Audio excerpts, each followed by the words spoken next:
जब हम महाभारत की बात करते हैं तो आपने ये जरूर सुना होगा कि कैसे अभिमन्यु ने माँ के गर्भ में ही चक्रव्यूह के अंदर जाने का ज्ञान प्राप्त कर लिए थे। अब जरा सोचिए, क्या सच में एक अनबन बेबी जो कि जन्म ही नहीं हुआ है अपनी माँ के गर्भ में इतनी बातें सुन सकता है? आखिर प्रेगनेंसी की कौन सी वीक में एक बेबी बाहर की आवाज सुनने लगता है? कैसे माँ के गर्भ में एक बच्चा डेवलप होता है और कैसे सिर्फ एक सेल से पूरा इंसान बन जाता है? आखिर प्रेगनेंसी की कौन सी वीक में बेबी के किक्स और मूवमेंट को फील कर सकते हो? आखिर डॉक्टर को कैसे पता लगता है और वो कैसे कैलकुलेट करते हैं कि बेबी का डिलीवरी कब होगा, जो कि आप भी आसानी से कैलकुलेट कर सकते हो? आइए आज हम इसी मैजिकल जर्नी को समझेंगे, how a baby is form inside the womb starting from first week to 40 week. एक बेबी को माँ के गर्भ में पूरी तरह से विकसित होने के लिए लगभग 9 महीने का समय लगता है, जो कि लगभग 280 दिन या फिर 40 हफ्तों के बराबर होता है। इस 9 महीने की जर्नी को 3 फेजेस में डिवाइड किया जाता है। फर्स्ट ट्राइमेस्टर जो कि फर्स्ट वीक से 12 वीक तक होता है,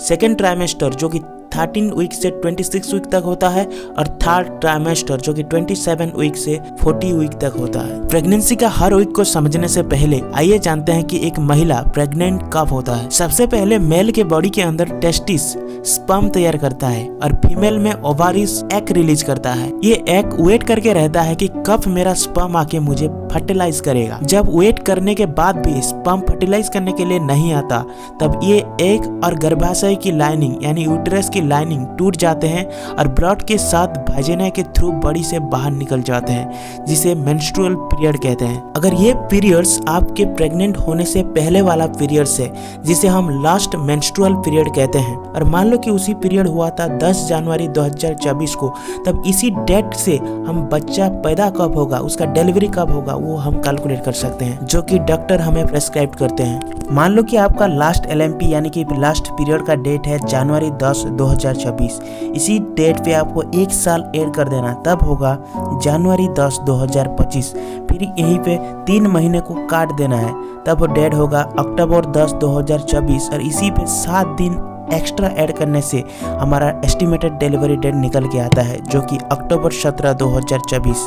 और यही डेट ही हमें डॉक्टर प्रेस्क्राइब करते हैं और इसी डेट के आसपास ही बेबी का डिलीवरी होता है। लेकिन आप दूसरा सिनेरियो को देखते हैं, जब एक मेल और फीमेल का सेक्सुअल इंटरकोर्स होता है, तब एग को फर्टिलाइज करने के लिए स्पर्म आ जाता है और बेबी बनने का प्रोसेस शुरू हो जाता है और यहीं से प्रेगनेंसी का पहला वीक स्टार्ट हो जाता है। प्रेगनेंसी का फर्स्ट वीक फर्टिलाइजेशन फालोपियन ट्यूब के अम्पुला इस्थमस जंक्शन में होता है। एग के बाहर एक प्रोटेक्टिव लेयर होती है जिसे हम जोना पेल्यूसिडा कहते हैं, और जब स्पर्म इसे टच करता है तो एग अपना सारे गेट को क्लोज कर देता है ताकि सिर्फ एक ही स्पर्म फर्टिलाइज कर सके। फर्टिलाइजेशन के बाद एग और स्पर्म मिलकर एक जाइगोट बनाते हैं, यानी एक नए जीवन की शुरुआत होती है। बट अब एक इंटरेस्टिंग चीज, बेबी का जेंडर इसी पॉइंट पे डिसाइड होता है, और शॉकिंग बात यह है कि बेबी का जेंडर मदर नहीं बल्कि हमारा फादर डिसाइड करते हैं, क्योंकि मेल स्पर्म में X एंड Y क्रोमोसोम होते हैं जो कि जेंडर डिसाइड करते हैं। जाइगोट अब डिवाइड करने लगता है। डिवाइड होकर पहले 2 सेल्स, 4 सेल्स, 8 सेल और आखिर में 16 सेल ब्लास्टोमियर में बदल जाता है। 8 से 16 सेल ब्लास्टोमियर को मरूला कहते हैं। ये मरूला यूटेरस की तरफ मूव करने लगता है और फिर से डिवाइड होता है और ब्लास्टोसिस्ट में बदल जाता है। लास्टली ये ब्लास्टोसिस्ट यूटेरस में अटैच हो जाता है। इसी प्रोसेस को इम्प्लांटेशन कहते हैं। प्रेगनेंसी का 4th वीक प्लासेंटा अब फॉर्म होना शुरू हो चुका है, जो कि बेबी को ऑक्सीजन और न्यूट्रिएंट प्रोवाइड करता है और वेस्ट प्रोडक्ट को रिमूव करता है। प्लासेंटा और बेबी एक अम्बिलिकल कॉर्ड के थ्रू जुड़ते हैं। वीक 5 एम्ब्रियो एक डिस्टिंक्ट शेप ले चुका है। बेबी का न्यूरल ट्यूब अब फॉर्म हो चुका है, जो उसका ब्रेन, स्पाइनल कॉर्ड और बैकबोन बनेगा। बेबी का हार्ट भी अब धड़कने लगता है। वीक नंबर 6 6 हफ्तों की प्रेगनेंसी में अब बेबी का ब्रेन, हार्ट, आइज, लिम्स बनना शुरू हो जाता है। 6 हफ्ते में आप कुछ डिस्कम्फर्ट फील कर सकते हैं, जैसे कि fatigue, breast tenderness, morning sickness और बार बार पेशाब लग सकता है। वीक नंबर 7 बेबी का चेहरा अब बनने लगता है। बेबी का फेस अब पर्टिकुलर शेप लेने लगता है और मदर के सर्विक्स में म्यूकस प्लग बनती है। ये म्यूकस प्लग सर्विक्स का ओपनिंग को ब्लॉक कर देते हैं, जिसे बैक्टीरिया यूटेरस तक पहुंच नहीं पाती है और बेबी को प्रेगनेंसी के दौरान सेफ रखा जा सकता है। वीक नंबर 8 ये वीक और भी एक्साइटिंग है, क्योंकि अब तक आपके बेबी का मेजर ऑर्गन्स और बॉडी सिस्टम डेवलप होने लगे हैं। प्लासेंटा अब फुली काम कर रहा है और आपका बेबी एक हेल्दी ग्रोथ की तरफ बढ़ रहा है। वीक नंबर 9, बेबीज का टेल श्रिंक होने लगता है और हेड पोर्शन ग्रो करने लगता है। बेबी अब हाफ इंचेस का हो चुका है, उसका डाइजेस्टिव सिस्टम भी डेवलप होने लगता है। इसका मतलब बेबी अंदर से भी डेवलप करने लगता है और उसका नोज, आईलिड्स ये फॉर्म होने लगते हैं। वीक नंबर 10, अब बेबी एम्ब्रायो नहीं रहा बल्कि वो एक फिटस बन चुका है। इसका मतलब उसके सारे वाइटल ऑर्गन्स अब फॉर्म हो चुके हैं। इसी वीक के दौरान जब मदर फास्ट प्रीनेटल विजिट करेंगे तो कुछ टेस्ट और चेकअप्स होंगे।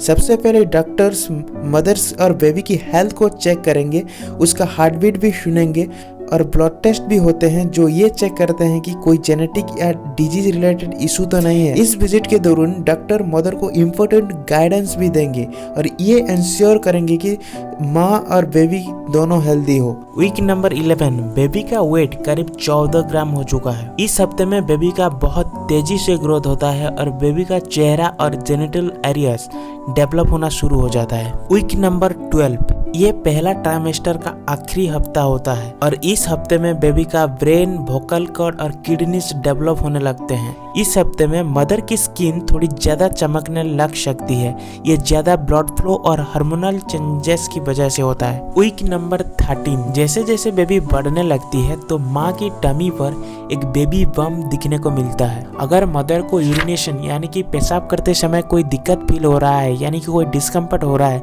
तो उसे ट्रीट करना जरूरी है, नहीं तो ये बाद में बैक्टीरियल इन्फेक्शन का रूप ले सकता है। यूजुअली प्रेग्नेंट के 6th वीक में मॉर्निंग सिकनेस होती है जिसमें एक प्रेग्नेंट वोमेन नोजिया और वॉमिटिंग फील करते हैं जो कि बॉडी में हार्मोनल चेंजेस की वजह से होती है। पर्टिकुलरली जब ह्यूमन कोरियोनिक गोनाडोट्रोपिक हार्मोन और एस्ट्रोजन का लेवल बॉडी में बढ़ जाता है तब एक मदर मॉर्निंग सिकनेस को फील करता है।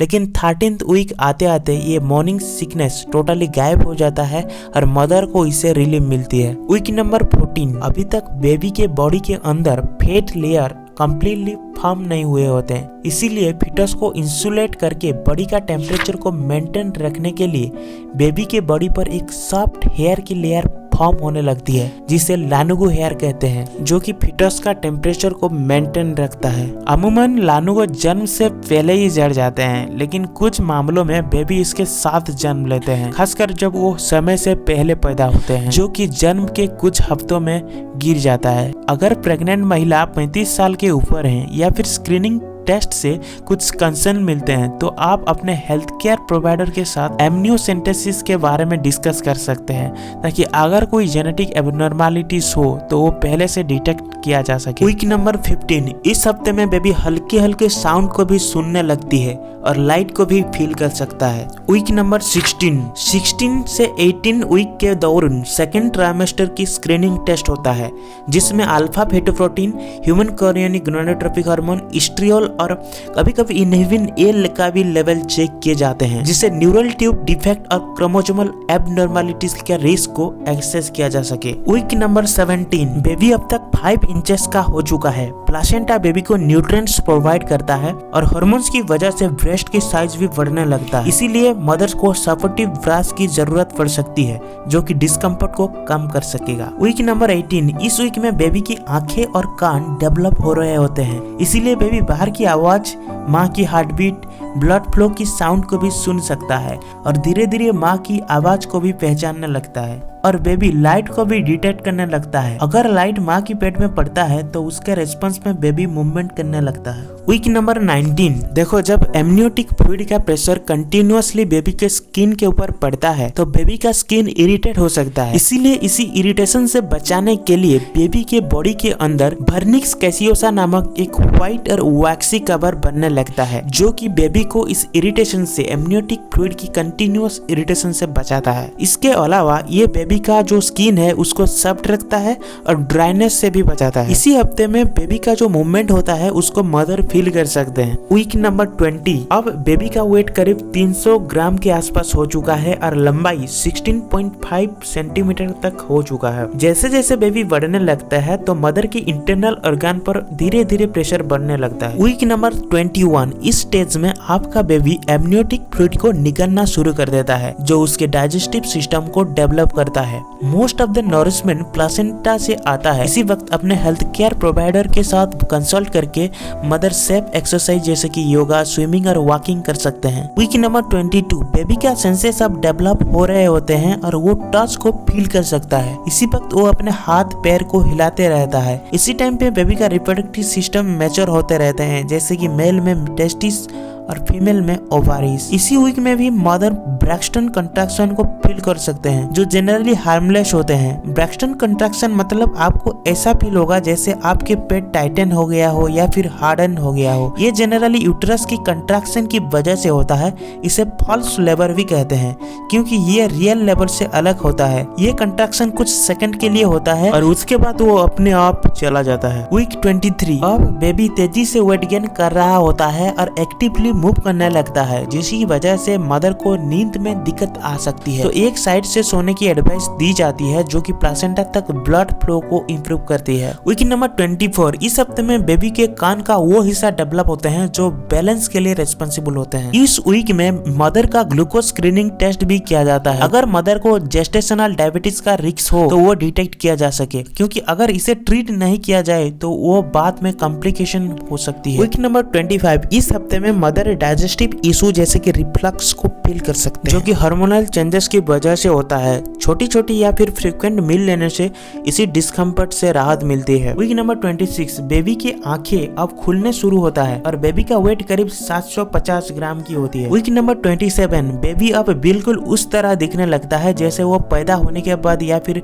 डिलीवरी के टाइम जैसा दिखेगा, लेकिन उसके वाइटल ऑर्गन्स अभी भी मैच्योर हो रहे होते हैं। इसी time mother child birth classes को अटेंड कर सकते हैं, जिसे वो लेबर, न्यूबॉर्न केयर और पेरेंटिंग के बारे में नॉलेज को ले सके। वीक नंबर 28, इस हफ्ते में बेबी का वेट करीब 1 kg का होता है। ब्रेन डेवलपमेंट तेजी से हो रहा होता है और बॉडी के अंदर फैट लेयर भी बन रहे होते हैं। RH फैक्टर टेस्ट भी कंडक्ट इसी वीक में किया जाता है, ताकि RH नेगेटिव मदर और RH पॉजिटिव बेबी के बीच जो कॉम्प्लिकेशन को अवॉइड किया जा सके। वीक नंबर 29, इसी हफ्ते बेबी का मूवमेंट को मदर ऑब्जर्व कर सकते हैं, जैसे कि 2 घंटे में बेबी करीब 10 से 12 किक्स मारते हैं। अगर बेबी की एक्टिविटी कम हो तो डॉक्टर से कंसल्ट करें। इसी वक्त आपको डेली 30 मिलीग्राम आयरन इंटेक करना चाहिए, और अगर आपके आयरन लेवल कम हो तो सप्लीमेंट लेने की जरूरत है। वीक नंबर 30, अब बेबी का वेट करीब 1.31 किलोग्राम का होता है और वो फैट लेयर बॉडी के अंदर डेवलप हो रहे होते हैं, जो कि बेबी को गर्मी प्रोवाइड करते हैं। मदर को कॉन्स्टिपेशन की समस्या आ सकती है, जो कि स्लो डाइजेशन की वजह से होता है। इसे मैनेज करने के लिए मदर हाई फाइबर डाइट या फिर एक्सरसाइज कर सकते हैं। वीक नंबर 31, बेबी अब एमनियोटिक फ्लूइड के अंदर पेशाब करने लगता है। एमनियोटिक फ्लूइड का लेवल को अल्ट्रासाउंड के थ्रू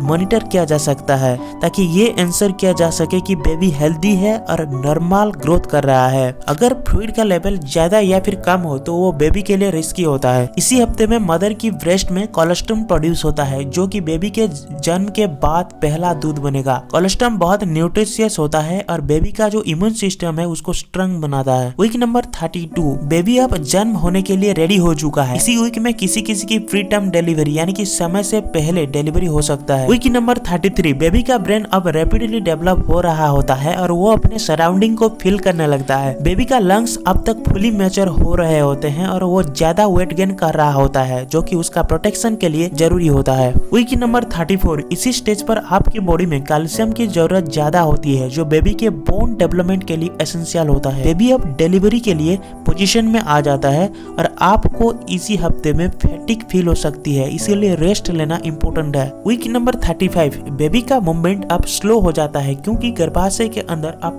कम स्पेस होता है। वीक नंबर 36, बेबी अब तक काफी ज्यादा वेट गेन कर चुका है और उसका फेस यानी कि चेहरा ज्यादा गोल दिखने लगता है। बेबी का जो स्कॉल के बोन होते हैं वो फ्लेक्सिबल और सॉफ्ट होते हैं, ताकि बर्थ कैनल के पास होने के दौरान बेबी का हेड इजीली कंप्रेस हो सके और वो इजीली डिलीवर हो सके। वीक नंबर 37, आपका बेबी अब इतना डेवलप हो चुका है कि उसका हाथ और उंगलियों की कोऑर्डिनेशन इतनी अच्छी हो गई होती है कि वो अभी किसी भी चीज को पकड़ सकता है। जैसे जैसे मदर की बॉडी लेबर के लिए रेडी होता है, तब सर्विक्स के अंदर जो म्यूकस प्लग होता है वो लूज होने लगता है। आपको बता दूं कि म्यूकस प्लग सर्विक्स को ब्लॉक करके रखते हैं ताकि प्रेगनेंसी के दौरान बैक्टीरियल इन्फेक्शन से बचा जा सके। वीक नंबर 38, बेबी का वेट करीब 3 kg का होता है और लंबाई 49.8 सेंटीमीटर के आसपास होता है। बेबी की पोजीशन पेल्विस में होने की वजह से बाथरूम ट्रिप और बढ़ सकते हैं। बेबी की स्किन से वर्निक्स कैसियोसा और लानुगो जैसे हेयर डिसअपियर हो रहे होते हैं। वीक नंबर 39, अम्बिलिकल कॉर्ड अब तक 22 इंचेस तक लंबी होती है और वो